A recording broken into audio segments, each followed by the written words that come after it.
Hello नमस्कार, जय हिंद, वंदे मातरम। दोस्तों, आप सभी लोगों का स्वागत है आज की क्लास में। एसएससी एमटीएस के स्टूडेंट्स, अगर आप लोग एसएससी एमटीएस की वास्तव में तैयारी कर रहे हैं और एग्ज़ाम को क्वालिफाई करना चाहते हैं तो क्लास आपके लिए बहुत इंपॉर्टेंट है। इस क्लास में आपको आज संविधान के कुछ इंपॉर्टेंट क्वेश्चंस कराए जाएंगे जो कि आपके एग्ज़ाम के लेवल के होंगे और ये क्वेश्चन जो है ना वो आपके एग्ज़ाम में पूछे जा सकते हैं। तो इम्पोर्टेंट क्वेश्चंस हैं, आपको एंड तक बने रहना है जिससे कि आपको कोई बेनिफिट मिल सके। ठीक है, तो आज के पहले क्वेश्चन से शुरुआत करते हैं। आज का पहला क्वेश्चन है। क्वेश्चन में कहा गया है कि भारत सरकार को कानूनी विषयों पर परामर्श कौन देता है। तो देखिए, अगर भारत सरकार की बात की जाती है तो केंद्र सरकार की बात, भारत सरकार का मतलब केंद्र सरकार, और केंद्र सरकार के जो कानूनी विषय होते हैं उन पर परामर्श कौन देता है, तो उन पर परामर्श देता है अटॉर्नी जनरल। ठीक है, अटॉर्नी जनरल जो होता है वो उन पर परामर्श देता है। अब इसकी चर्चा कौन से अनुच्छेद में है, तो इसकी चर्चा अनुच्छेद नंबर कौन से में है, 76 में अटॉर्नी जनरल की चर्चा है। ठीक है, अनुच्छेद 76 में अटॉर्नी जनरल यानी कि महान्यायवादी की चर्चा है, तो इसको ध्यान रखिएगा, इम्पोर्टेंट है ये। उसके बाद नेक्स्ट देखते हैं। नेक्स्ट क्वेश्चन कह रहा है कि भारतीय संविधान ने केंद्रीय सरकार की अधिशासी शक्तियों को किसमें निहित किया है। तो देखिए, जो भारत का संविधान है उसमें जो केंद्र की शक्ति है, केंद्र सरकार की अधिशासी शक्तियां हैं, उसको किस में निहित किया है, तो उसको किया है राष्ट्रपति में निहित। ठीक है, जैसे कोई भी कार्य हो तो उस कार्य को करने के लिए राष्ट्रपति के सिग्नेचर चाहिए होंगे। ठीक है, तो यहाँ पे आंसर हो जाएगा ऑप्शन नंबर ए यानी कि राष्ट्रपति करेक्ट आंसर है। वर्तमान में भारत के राष्ट्रपति कौन है, आप लोग मुझे कमेंट बताइएगा, और उनका क्रम क्या है तो ये भी मुझे कमेंट बॉक्स में बताएंगे। नेक्स्ट देखिएगा, और नेक्स्ट क्वेश्चन में कहा गया है कि संविधान में मंत्रिमंडल शब्द का एक ही बार प्रयोग किया गया है और वह कौन से अनुच्छेद में किया गया है। तो अगर भारतीय संविधान की बात की जाती है तो उसका कौन सा नंबर का अनुच्छेद है जिसमें मंत्रिमंडल शब्द का प्रयोग किया गया है, तो मंत्रिमंडल शब्द जो है ना इसका प्रयोग अनुच्छेद नंबर 352 में किया गया है। अनुच्छेद नंबर 352 में प्रयोग इसका किया गया है। ऑप्शन नंबर कौन सा पहला इसका करेक्ट आंसर है। 352 में क्या है, तो 352 में राष्ट्रीय आपातकाल है। राष्ट्रीय आपातकाल है, और राष्ट्रीय आपातकाल के समय जब मंत्रिमंडल सलाह देगा राष्ट्रपति को, तब राष्ट्रपति उसमें जो देश में है ना राष्ट्रीय आपातकाल घोषित कर देगा। ठीक है, नेक्स्ट देखिएगा। नेक्स्ट क्वेश्चन कह रहा है कि भारत के राष्ट्रपति को यह अधिकार नहीं प्राप्त है कि वह क्या कर सकता है। देखिए, चार ऑप्शंस हैं आपके सामने। क्षमा प्रदान करे, देखिए जो भारत का राष्ट्रपति होता है वो क्षमादान की शक्ति होती है उसके पास, और वो होता है अनुच्छेद नंबर 72 में, ये बात है। आपातकाल की घोषणा करे, ये शक्ति भी उसके पास है। अध्यादेश जारी करे, ये शक्ति भी उसके पास है। लेकिन सर्वोच्च न्यायालय के न्यायाधीश को हटाएं, ये शक्ति उसके पास नहीं है। तो आंसर यही हो जाएगा ऑप्शन नंबर बी। ठीक है, जो सर्वोच्च न्यायालय का मुख्य न्यायाधीश होता है या फिर कोई भी न्यायाधीश होता है उसको हटाने के लिए महाभियोग प्रक्रिया लाई जाती है। इसको ध्यान रखिएगा, इम्पोर्टेंट है ये। ठीक है, नेक्स्ट देखिएगा। कह रहा है क्वेश्चन में कि मंत्रिपरिषद उत्तरदायी होती है। तो जो मंत्रिपरिषद होती है वो किसके प्रति उत्तरदायी होती है, तो मंत्रिपरिषद किसके प्रति उत्तरदायी होती है, तो राष्ट्रपति के प्रति उत्तरदायी होती है। ठीक है, मंत्रिपरिषद जो है वो राष्ट्रपति के प्रति उत्तरदायी है, या फिर प्रधानमंत्री के प्रति उत्तरदायी है, या फिर अध्यक्ष के प्रति उत्तरदायी है, या फिर संसद के प्रति उत्तरदायी है। तो मंत्रिपरिषद किसके प्रति उत्तरदायी है, तो आप लोग कहिए कि जो मंत्रिपरिषद है वो संसद के प्रति उत्तरदायी होती है। ऑप्शन नंबर जो डी है वो इसका करेक्ट आंसर है। अगर आपसे क्वेश्चन में ये पूछा जाता है कि मंत्रिपरिषद व्यक्तिगत रूप से किसके प्रति उत्तरदायी है, तो आप लोग लगाएंगे राष्ट्रपति के प्रति। ठीक है, व्यक्तिगत पूछा जाए तब उसकी बात हो रही है। नेक्स्ट देखिएगा। कह रहा है कि भारत के उपराष्ट्रपति के संबंध में कौन सा कथन असत्य है। तो देखिए, जो भारत का उपराष्ट्रपति होता है और भले ही राष्ट्रपति होता है तो उसकी जो एज होती है कम से कम 35 वर्ष का तो होना ही चाहिए। ठीक है, तो ये उसमें नहीं है। अब कह रहा है कि कथन असत्य यानी कि गलत कथन बताना है। इसकी योग्यता प्राप्त करने के लिए प्रत्याशी की कम से कम उम्र 35 होनी चाहिए, ये बात सही है। उसके बाद कह रहा है कि उपराष्ट्रपति राज्यसभा का सभापति होता है, ये बात भी बिल्कुल सही है। और तीसरे में कह रहा है कि उपराष्ट्रपति का चुनाव भारत के राष्ट्रपति करते हैं। और फोर्थ कह रहा है कि भारत के प्रथम उपराष्ट्रपति एस राधाकृष्णन यानी कि सर्वपल्ली राधाकृष्णन थे। तो यहाँ पे हमें ये बताना है कि कौन सा कथन असत्य है। तो कौन सा कथन असत्य है? ऑप्शन नंबर जो सी है वो यहाँ पे असत्य है। कह रहा है कि इसमें भारत का जो उपराष्ट्रपति होता है इसका चुनाव कौन करता है? राष्ट्रपति करता है। ये गलत है यहाँ पे, ठीक है। इसके भी एक चुनाव की प्रक्रिया होती है, तो उसको आप लोग ध्यान रखिएगा। यहाँ पे ऑप्शन सी इसका करेक्ट आंसर है। नेक्स्ट देखिएगा, कह रहा है कि भारतीय संविधान भारत के राष्ट्रपति को अधिकार नहीं देता है। देखिए, जो भारत का संविधान है उसमें कई प्रकार के अधिकार दिए गए हैं और कई प्रकार के अधिकार नहीं दिए गए हैं। तो वही आपसे पूछा गया है कि जो राष्ट्रपति के पास 4 ऑप्शंस दिए गए हैं उनमें से कौन सा अधिकार नहीं है। देखिए, पहला कह रहा है कि प्रधानमंत्री की नियुक्ति, दूसरा कह रहा है कि राज्यों के मुख्यमंत्रियों की नियुक्ति, तीसरा कह रहा है कि रक्षा बलों का सर्वोच्च कमांडर होने का, फोर्थ कह रहा है कि देश के किसी विभाग में आपातकालीन स्थिति लागू करने का। तो इसमें हमको क्या बताना है? हमको बताना है कि कौन सा अधिकार है जो राष्ट्रपति को नहीं मिलता है। तो राष्ट्रपति को इनमें से कौन सा अधिकार नहीं मिलेगा? मुख्यमंत्री की नियुक्ति, ठीक है। मुख्यमंत्री की नियुक्ति क्या है? इसका करेक्ट आंसर है ऑप्शन नंबर सी जो है ना, सॉरी ऑप्शन नंबर बी जो है ना वो इसका करेक्ट आंसर है। मुख्यमंत्री की नियुक्ति राष्ट्रपति नहीं करते हैं, बल्कि इनका चुनाव होता है और जो मुख्यमंत्री होते हैं उनको शपथ दिलाने का कार्य राज्यपाल का रहता है, ठीक है। नेक्स्ट क्वेश्चन कह रहा है कि अगर भारत के राष्ट्रपति के चुनाव में कोई विवाद होता है तो उस विवाद को सौंपा जा सकता है। देखिए, जो भारत का राष्ट्रपति होता है उसके चुनाव में अगर कोई भी विवाद होता है तो उसको कौन सुलझाएगा? तो उसको सुलझाएगा सुप्रीम कोर्ट। सुप्रीम कोर्ट यहाँ पे भारत का सर्वोच्च न्यायालय। ऑप्शन नंबर जो अपना कौन सा सी वाला है वो इसका करेक्ट आंसर है। अब इसकी चर्चा किस में की गई है? उसकी चर्चा की गई है अनुच्छेद 71 में। अनुच्छेद 71 में कहा गया है कि अगर भारत का जो राष्ट्रपति है उसके चुनाव में कोई भी समस्या आती है, कोई भी विवाद होता है, तो उसकी स्थिति में वो सुप्रीम कोर्ट में सॉल्व किया जाएगा, ठीक है।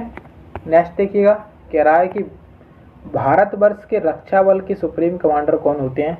देखिए, जो अपनी तीनों सेनाएं होती हैं उसका सबसे सर्वोच्च सेनापति या फिर सुप्रीम कमांडर कौन कहलाता है? तो भारत का राष्ट्रपति कहलाता है, ठीक है। भारत का राष्ट्रपति क्या होगा? बिल्कुल ठीक आंसर हो जाएगा इसका करेक्ट आंसर। उसके बाद नेक्स्ट है, नेक्स्ट क्वेश्चन कह रहा है कि डॉक्टर राजेंद्र प्रसाद जो भारत के पहले राष्ट्रपति थे पूर्व में किस पद पर आसीन हुए थे?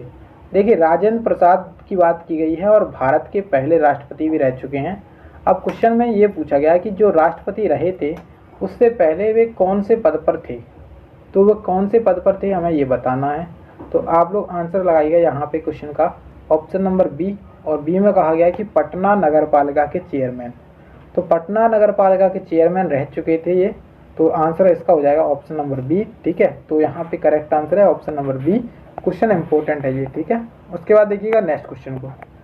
नेक्स्ट कह रहा है कि डॉक्टर APJ अब्दुल कलाम का भारत के राष्ट्रपति के रूप में कालक्रमानुसार क्रम क्या था? देखिए, जो अपने डॉक्टर APJ अब्दुल कलाम थे उनका भारत के राष्ट्रपति के रूप में कौन से क्रम के राष्ट्रपति थे? काल के हिसाब से, काल के हिसाब से कौन से राष्ट्रपति थे? तो टाइम के हिसाब से कौन से राष्ट्रपति थे? तो वे थे कौन से? 11वें राष्ट्रपति, ठीक है। 11वें राष्ट्रपति थे। अब मुझे ये बताएंगे आप लोग कि वर्तमान में कौन से काल क्रम के अनुसार कौन से क्रम के राष्ट्रपति हैं, ठीक है। नेक्स्ट देखिएगा, नेक्स्ट कह रहा है कि यदि भारत के राष्ट्रपति का पद खाली है तब उपराष्ट्रपति तथा भारत के मुख्य न्यायाधीश उपलब्ध नहीं है, तो भारत का राष्ट्रपति किसे नियुक्त किया जाएगा? देखिए, अब कहा गया है कि मान के चलो भारत का राष्ट्रपति का पद खाली है और उस स्थिति में जो उपराष्ट्रपति होता है वो बनता है राष्ट्रपति। अब यहाँ पे ये बात भी कही गई कि उपराष्ट्रपति भी नहीं है, और जो अब उपराष्ट्रपति भी नहीं होगा तो भारत का मुख्य न्यायाधीश क्या बनता है? मुख्य न्यायाधीश राष्ट्रपति का कार्य करता है। अब लेकिन मुख्य न्यायाधीश भी नहीं है, तो उस स्थिति में जो भारत का राष्ट्रपति है वो कौन बनेगा? तो अब कह रहा है ऑप्शन में कि भारत का महान्यायवादी, लोकसभा का अध्यक्ष या फिर सुप्रीम कोर्ट के वरिष्ठ न्यायाधीश। तो इन तीनों में से आपका सही उत्तर हो जाएगा option number C. Option number C इसका करेक्ट आंसर है, क्योंकि सुप्रीम कोर्ट के न्यायाधीश जो होते हैं वो अपने आप में ही क्या होते हैं? कि बहुत बड़ी हस्ती होती है, ठीक है। तो आंसर इसका हो जाएगा ऑप्शन नंबर सी। हस्ती से मतलब नहीं है यहाँ पे, इनकी योग्यता भी तो देखिए। यहाँ पे जब मुख्य न्यायाधीश बात की जा रही है तो मुख्य न्यायाधीश भी कहाँ के थे, सुप्रीम कोर्ट के थे। अब ये सुप्रीम कोर्ट के नहीं हैं जब ये, तब जो अपने सुप्रीम कोर्ट है उसमें से कई सारे जज होते हैं, उसमें जजों की संख्या 33+1 होती है, यानी कि एक मुख्य न्यायाधीश होता है और 33 अन्य जज होते हैं। तो 33 अन्य जज होते हैं, तो उनमें से कोई जो सीनियर होगा उसको राष्ट्रपति का पद का भार दे दिया जाएगा। ठीक है, नेक्स्ट देखिएगा। और नेक्स्ट में कहा गया है कि यदि राष्ट्रपति एवं उपराष्ट्रपति अक्षम है अथवा उनकी मृत्यु कार्यकाल में ही हो जाती है तो कार्यकारी राष्ट्रपति कौन बनेंगे। देखिए, बताया है मैंने आपको कि जब राष्ट्रपति नहीं होगा तो उस स्थिति में उपराष्ट्रपति राष्ट्रपति का कार्य करेंगे, और उपराष्ट्रपति भी नहीं होंगे तब उस स्थिति में जो अपने भारत के सर्वोच्च न्यायालय के मुख्य न्यायाधीश होते हैं वो राष्ट्रपति का कार्य करेंगे। ठीक है, तो कार्यकारी राष्ट्रपति कौन बनेंगे, जो अपने सर्वोच्च न्यायालय के मुख्य न्यायाधीश हैं वो कार्यकारी राष्ट्रपति बनेंगे। ऑप्शन बी जो है ना वो इसका सही उत्तर हो जाएगा। नेक्स्ट देखिएगा। नेक्स्ट कहा गया है कि पंडित नेहरू इस समय प्रधानमंत्री थे। तो देखिए, यहाँ पे पंडित नेहरू यानी कि जवाहरलाल नेहरू के बारे में बात की जा रही है, और कब तक ये प्रधानमंत्री रहे थे। तो पंडित जवाहरलाल नेहरू कब तक प्रधानमंत्री रहे थे, तो ये रहे थे सन 1964 में, 64 तक प्रधानमंत्री रहे थे। नेक्स्ट देखेंगे। नेक्स्ट में कहा गया है कि उस राज्य का नाम बताएं जहां से भारत के प्रथम राष्ट्रपति चुने गए थे। तो उस राज्य का नाम बताना है जहां से भारत के प्रथम राष्ट्रपति चुने गए थे। और तो यहाँ पे जो पहले राष्ट्रपति थे वो कौन थे, वो पहले राष्ट्रपति थे डॉक्टर राजेंद्र प्रसाद, जिनका कौन से राज्य से संबंध था, जिनका था बिहार से संबंध, बिहार से संबंध था। बिहार इसका करेक्ट आंसर हो जाएगा। नेक्स्ट देखेंगे। और नेक्स्ट में आपसे कहा गया है कि वैज्ञानिक तथा औद्योगिक अनुसंधान परिषद का अध्यक्ष कौन होता है। तो जो वैज्ञानिक तथा औद्योगिक अनुसंधान परिषद होता है इसके अध्यक्ष कौन होते हैं, तो इसका जो अध्यक्ष होता है वो कौन होता है, भारत का प्रधानमंत्री यानी कि प्राइम मिनिस्टर ऑफ इंडिया वैज्ञानिक तथा औद्योगिक संस्थान अनुसंधान के परिषद के अध्यक्ष होते हैं। ठीक है, नेक्स्ट देखेंगे। कह रहा है कि उस राज्य का नाम बताएं जहां से अधिकतम संख्या में केंद्रीय रेलवे मंत्री बने हैं। तो उस राज्य का नाम बताना है जिस राज्य से अधिकतम संख्या में केंद्रीय रेलवे मंत्री बने हैं, केंद्रीय रेल मंत्री बने हैं। तो इसका आंसर क्या होगा, आंसर होगा ऑप्शन नंबर बी यानी कि बिहार से अब तक सबसे ज़्यादा केंद्रीय रेलवे मंत्री बने हुए हैं। ठीक है, नेक्स्ट क्वेश्चन कह रहा है कि डॉक्टर राजेंद्र प्रसाद कितने वर्ष तक भारत के राष्ट्रपति रहे थे। तो डॉक्टर राजेंद्र प्रसाद की बात की जाती है, तो डॉक्टर जो राजेंद्र प्रसाद जी थे वो कितने वर्ष तक भारत के राष्ट्रपति रहे थे, तो 12 वर्षों तक। ठीक है, 12 वर्ष इसका करेक्ट आंसर हो जाएगा। वैसे राष्ट्रपति का कार्यकाल रहता कितने वर्ष का है, तो राष्ट्रपति का जो कार्यकाल रहता है वो रहता है 5 वर्ष का। ठीक है, तो 5 वर्ष इनका कार्यकाल रहता है और ये रहे कितने थे, 12 वर्ष तक रहे थे। ठीक है, नेक्स्ट कह रहा है कि रामनाथ कोविंद भारत के कौन से नंबर के राष्ट्रपति थे। तो रामनाथ कोविंद जी की बात हो रही है और अभी हाल ही में इनका मतलब पद से हटे हैं और इनके स्थान पर द्रौपदी मुर्मू जी आई हैं। और ये जो रामनाथ कोविंद थे वो भारत के कौन से राष्ट्रपति थे, तो वे थे भारत के 14वें राष्ट्रपति। ठीक है, तो इससे हमें ये पता चलेगा कि जो द्रौपदी मुर्मू हैं वो भारत की 15वीं राष्ट्रपति हो जाएंगी। ठीक है, तो ये एक क्वेश्चन आपका यहीं से सॉल्व हो गया जो कि मैंने आपसे अभी ऊपर पूछा था। नेक्स्ट आपके सामने कह रहा है कि राष्ट्रपति अपना त्यागपत्र किसे सौंपता है। देखिए, जो राष्ट्रपति होता है वो अपना त्यागपत्र किसे सौंपेगा, तो वो अपना त्यागपत्र किसे सौंपेगा, ऑप्शन है आपके पास कि मुख्य चुनाव आयुक्त, प्रधानमंत्री को, उपराष्ट्रपति को या फिर लोकसभा के स्पीकर को। तो उपराष्ट्रपति को अपना त्यागपत्र है यानी कि रिजाइनिंग लेटर है वो किसे सौंपेगा, उपराष्ट्रपति को। ठीक है, इसका आंसर हो जाएगा ऑप्शन नंबर सी यानी कि उपराष्ट्रपति क्या होगा, बिल्कुल ठीक उत्तर हो जाएगा इसका ऑप्शन नंबर सी। अब इसकी नियुक्ति कौन करता है, इसको शपथ कौन दिलाता है, तो इसको शपथ दिलाने का काम रहता है सुप्रीम कोर्ट के मुख्य न्यायाधीश का यानी कि चीफ जस्टिस ऑफ इंडिया। ठीक है, नेक्स्ट क्वेश्चन कह रहा है कि भारत के राष्ट्रपति के चुनाव के लिए कौन सी योग्यता आवश्यक नहीं है। तो देखिए, भारत के राष्ट्रपति के लिए अगर आप भारत के राष्ट्रपति बनना चाहते हैं तो आपके अंदर कौन सी योग्यता नहीं होनी चाहिए, तो आप लोकसभा के सदस्य नहीं होने चाहिए। मतलब इसका कहना ये है कि आप लोकसभा या राज्यसभा में से किसी के भी सदस्य नहीं हो, तब आप लोग क्या बन सकते हैं, भारत के राष्ट्रपति बन सकते हैं। ठीक है, तो आंसर इसका हो जाएगा ऑप्शन नंबर सी। नेक्स्ट है, कहा गया है कि राष्ट्रपति चुनाव 2012 में पराजित उम्मीदवार कौन थे। तो 2012 में उस टाइम पर जो राष्ट्रपति बने थे वो कौन बने थे उस टाइम पर राष्ट्रपति, मुझे कमेंट बॉक्स में बताएंगे। और यहाँ पे ये बताया गया है कि कौन, मतलब जो अपने पराजित हुए थे वो कौन थे। तो 2012 की बात हो रही है, और 2012 में कौन पराजित हुए थे, 2012 में हुए थे पराजित श्री P.A. संगमा। ठीक है, श्री P.A. संगमा पराजित हुए थे। अब इनके स्थान पर, मतलब इन्हें हरा करके किसने बाजी मारी थी, मतलब कौन राष्ट्रपति बने थे, तो ये मुझे कमेंट बॉक्स में बताइएगा आप लोग। नेक्स्ट है आपके सामने, कह रहा है कि भारत के राष्ट्रपति के महाभियोग की प्रक्रिया है। तो महाभियोग की जो प्रक्रिया है वो किस तरीके की प्रक्रिया है, न्यायिक प्रक्रिया या फिर अर्ध न्यायिक प्रक्रिया, विधायी प्रक्रिया या फिर कार्यपालिका की प्रक्रिया। तो आंसर यहाँ पे इसका होगा क्या, इसका आंसर होगा ऑप्शन नंबर बी, अर्ध न्यायिक प्रक्रिया। अर्ध न्यायिक प्रक्रिया है भारत के राष्ट्रपति पर महाभियोग लगा करके उसको अपने पद से हटाना। ठीक है, नेक्स्ट कह रहा है क्वेश्चन में कि संविधान के अनुसार निम्नलिखित में से क्या शब्दशः भारत के राष्ट्रपति की शक्ति नहीं है। तो संविधान के अनुसार बात की गई है, और संविधान के अनुसार जो भारत के राष्ट्रपति की शक्ति नहीं है, और उस शक्ति को यहाँ पे हमें बताना है। देखिए, क्षमादान करना क्या होता है, जो राष्ट्रपति की शक्ति है उसमें निहित है। अध्यादेश जारी करना, इसकी भी शक्ति किसके पास है, राष्ट्रपति के पास है। उच्चतम न्यायालय से परामर्श करना या फिर संसद के सदनों को संदेश भेजना। तो हमें ये बताना है कि कौन सी शक्ति राष्ट्रपति के पास नहीं है। तो यहाँ पे आंसर होगा इसका ऑप्शन नंबर ई। ऑप्शन नंबर ई इसका आंसर हो जाएगा, उपरोक्त में से कोई नहीं। ठीक है, तो यहाँ पे इसमें सारी शक्तियाँ राष्ट्रपति के पास हैं, जैसे कि आपके पास अध्यादेश जारी करना, उच्चतम न्यायालय से परामर्श करना, संसद के सदनों को संदेश भेजना, क्षमादान करना, ये सभी शक्तियाँ राष्ट्रपति के पास हैं। नेक्स्ट में कह रहा है आपसे कि निम्नलिखित में से सूचियों को सम्मिलित कीजिए। राजेंद्र प्रसाद भारत के पहले राष्ट्रपति थे।